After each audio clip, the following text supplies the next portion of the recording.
नमस्कार, आप सभी को स्वागत करता हूं गुरुकुल दास नॉलेज चैनल में। आशा करता हूं आप सब स्वस्थ हैं और आप लोग की आध्यात्मिक उन्नति आगे बढ़ रही है। बहुत बहुत धन्यवाद जिस प्रकार से आप लोग मुझे सपोर्ट करते हैं और मेरी वीडियो को देखते हैं, मंत्र उपासनाएं करते हैं, साधनाएं करते हैं।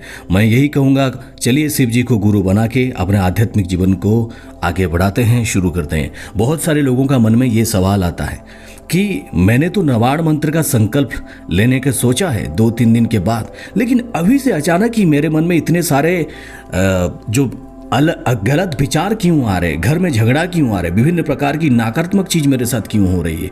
ये बहुत ही नॉर्मल सवाल है जो हर कोई पूछता है और हर किसी का मुझे कॉल मी फॉर आप में जो ये मैसेज आता है, ये कॉल मी फॉर आप में कोई कॉल करता है तो ये बोलता है कि आचार्य जी मैंने जैसे ही नवाण मंत्र का जाप करने का सोचा, मैंने शुरू किया, तभी मेरे घर में झगड़ा शुरू हो गया, मेरे घर में क्लेश होने लगे हैं। क्या आप इस बारे में बताएंगे? तो मैं ये नहीं चाहता कि ये छोटी सी बात के लिए आप मुझे कॉल करें, आपकी पैसा बेकार की जाए, तो इसीलिए मैं इसके लिए वीडियो बना रहा हूं ताकि आप देखें और इसको करें और समझ जाए। देखिए, कल भी मैं ये कहता था और आज भी ये कह रहा हूं कि जब आप कोई मेरे वीडियो का मंत्र साधनाएं करते हैं, पूरी वीडियो में डिटेल दिया जाता है। अगर करने के बाद भी आप कुछ समझ नहीं पाते हैं, कोई डाउट होता है, आप कॉल मी फॉर आप में मुझे कॉल कर सकते हैं। अगर ज्योतिष के रिलेटेड आप मुझे कॉल करने के लिए आप आते हैं यानी कॉल करते हैं, तो आपको ये ध्यान में रखना चाहिए कि आपको आपकी करंट महादशा क्या चल रही है उसके बारे में बताएं, आपकी कम से कम राशि लग्न ये बताएं, और कोई अगर दशा महादशा चल रहा है ये भी बताएं। वैसे क्योंकि जब आप बात करते हो 4-5 मिनट 3 मिनट के लिए, तो उस समय मैं कोई भी लैपटॉप वगैरह या फिर कुछ ऐसे और सॉफ्टवेयर ओपन करके नहीं बैठता हूँ ताकि मैं आपको बोल पाऊँ, क्योंकि कभी भी कॉल आता है तो मुझे आपको जवाब देना पड़ता है। खैर कोई बात नहीं, मैं उन लोगों को ये कहता हूँ कि आप मेरे मेल ID में आपका डिटेल भेज दो, फिर उसके बाद ये करो। आप एक काम कर सकते हैं, वैसे भी आजकल बहुत सारे फ्री के सॉफ्टवेयर मिलते हैं जिसमें आप अपना बर्थडे डेट टाइम देके आप ये तो जान सकते हो एटलीस्ट कि आपकी करंटली क्या महादशा क्या अंतरदशा चल रही है, और उसी रिलेटेड समाधान मैं आपको दे दूंगा। और कॉल मी फॉर आप में आप एस्ट्रोलॉजिकल रिलेटेड कोई भी प्रॉब्लम है आप मुझसे पूछ सकते हैं, उसका समाधान के लिए आपको कोई भी जो है ग्रह पत्थर यानी कोई स्टोन वगैरह पहनने के लिए नहीं कहा जाएगा। कम से कम कितने खर्च में आप जो अनुष्ठान खुद कर सकते हैं या फिर बहुत निम्न खर्च में जो आप कर सकते हैं उसी को गाइड किया जाएगा। बेसिकली मंत्र जाप को ही कहा जाता है कि आप मंत्र जाप गाइडेंस, आप मंत्र जाप ही करो, ठीक है। तो चलिए वो तो अलग बात है। तो अभी हम बात करते हैं कि क्या उपाय है। देखिए, जब आप नवाण मंत्र का जाप करने का संकल्प लेने वाले हो, यानी मानो कि कोई मंगलवार को लेने वाले हो, सैटरडे के दिन अगर जैसे ही आपने सोच लिया, आपने ये चीज़ महसूस किया होगा कि अचानक ही आपको थोड़ा थोड़ा गुस्सा आने लगता है, थोड़ा थोड़ा आपके घर में कुछ टेंशन हो जाते हैं, थोड़ा थोड़ा आपको ये लगता है कि नहीं चलो कोई छोटी सी बात पे आपके घर में क्लेश हो जाता है। कैसे दूर किया जा सकता है इसको? कुछ उपाय है जी, पहले भी मैंने बताया था, लेकिन आज एक दूसरा उपाय बताऊंगा। देखिए, आप सभी जानते हैं कि नवाण मंत्र सबसे शक्तिशाली मंत्र है और बहुत ही अच्छा मंत्र है। अभी कुछ लोग आके ये बोलेंगे कि कोई लोग ये कहता है कि ये मंत्र शक्तिशाली है, वो मंत्र शक्तिशाली है, लेकिन मैं आपको एक बात कहना चाहूँगा कि अगर आदिशक्ति माँ आदिशक्ति देवी की, भगवती दुर्गा माता की जो भी अगर कोई मंत्र है, सबसे शक्तिशाली जो मंत्र होता है ओम दुम दुर्गाय नमः या फिर जो नवाण मंत्र होता है। इसीलिए आपको एक बात का ध्यान रखना चाहिए, कभी भी जब नवाण मंत्र जाप करते हो तो आप पूरा साई पड़ोसी मोहल्ले में ये बोलने की आवश्यकता नहीं है मैं 1.25 लाख का अनुष्ठान करूंगा, मैं ये करूंगा, मंत्र सिद्धि हो जाएगा, ये सारी चीज हो जाएगा। इसको आपको बोलने की किसी भी प्रकार की आवश्यकता नहीं है। जितना आप बोलोगे उतना आपकी परीक्षा शुरू हो जाए, क्योंकि कहीं ना कहीं आपके मन में वो अहंकार जागृत हो रहा है कि मैं बहुत बड़ा मंत्र जाप करने वाला हूँ। नवाण मंत्र, नव दुर्गा मंत्र, नव ग्रह शांति हो जाएंगे, सब कुछ हो जाएंगे।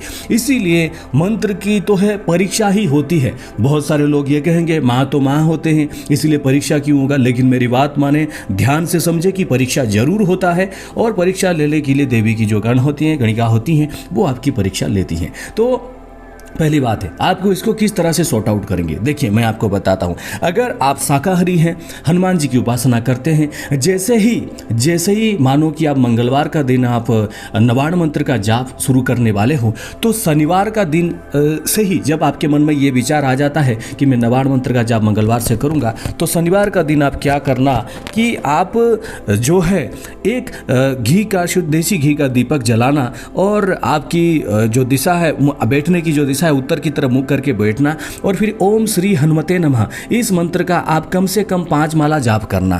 तो शनिवार और रविवार और सोमवार को यानी सैटरडे, संडे, मंडे ये 3 दिन आप करिए। फिर मंगलवार के दिन से आप जो है नवाण मंत्र का जाप कर सकते हैं। उसी समय आप महाबली हनुमान को ये कह सकते हैं कि हे महाबली हनुमान, मैं माँ वैष्णो देवी की, माँ दुर्गा की, जो भी जिस स्वरूप की उपासना कर रहे हैं उनकी जो मंत्र जाप, नवाण मंत्र का जाप या फिर माता दुर्गा का बीज मंत्र का जाप करने जा रहा हूँ या फिर जा रही हूँ। कृपया अगर घर में कोई क्लेश होता है तो उस क्लेश को समन करिए और ऐसे वातावरण बनाए जैसे कि मैं शांतिपूर्ण इस मंत्र का जाप कर सकता हूँ। ये करिएगा, देखिएगा कि आपके घर में बिल्कुल भी कोई झगड़ा, कोई क्लेश, कोई भी दिक्कत नहीं होगा और आप आराम से ये साधनाएं कर सकते हैं। अगर इस प्रक्रिया को आप साधना पूर्ण होने तक कंटिन्यू करेंगे तो बिल्कुल भी कोई टेंशन वाली बात नहीं है, पूरी तरह से आप कर सकते हैं। ये बात हो गई जो पूरी तरह से शाकाहारी है। और जो मांसाहार का सेवन करते हैं या फिर किसी प्रकार की तामसिक भोजन करते हैं वो क्या करें,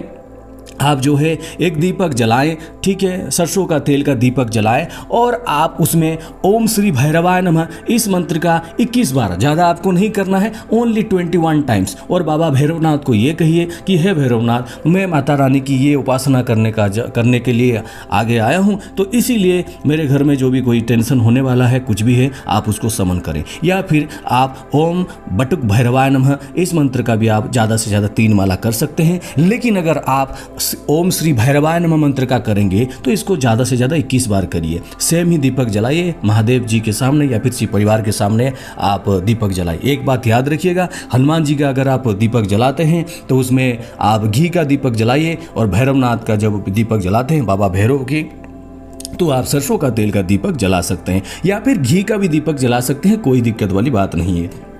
ये प्रक्रिया आप जरूर करना। ये प्रक्रिया से धीरे धीरे जो भी प्रॉब्लम आपके साधना में आने वाला है वो प्रॉब्लम पूरी तरह से दूर हो जाएगा। ऐसे अनगिनत जो उपाय हैं, लेकिन ये उपाय आपको इसीलिए मैंने कहा कि आप में थोड़ा भक्ति भी आएगी और आप जब शांति से बैठेंगे तो आपका मन भी शांत रहेगा। और आप देखना उस दीप ज्योति से, यानी वो जो आप दीपदान करेंगे भैरवनाथ या फिर हनुमान जी महाराज को, तो आपकी जीवन में जो परेशानियां हैं वो धीरे धीरे करके दूर हो जाएंगे और आप वो साधना को पूरी तरह से सफल बना सकते हैं। सिद्धि की बात नहीं है, कम से कम अगर आपने 11 दिन का संकल्प लेना है तो कम से कम ये साधना को करेंगे, यानी ये दीपक जलाएंगे तो कम से कम आपकी मानसिक शांति रहेगी और घर में शांति बना रहेगा। इस चीज़ को करिए और आप देखिए आप अपने जीवन में किस तरह से आगे बढ़ते हैं। आशा करता हूँ ये वीडियो आपको बहुत ही पसंद आए। जय हनुमान, जय माँ भारती।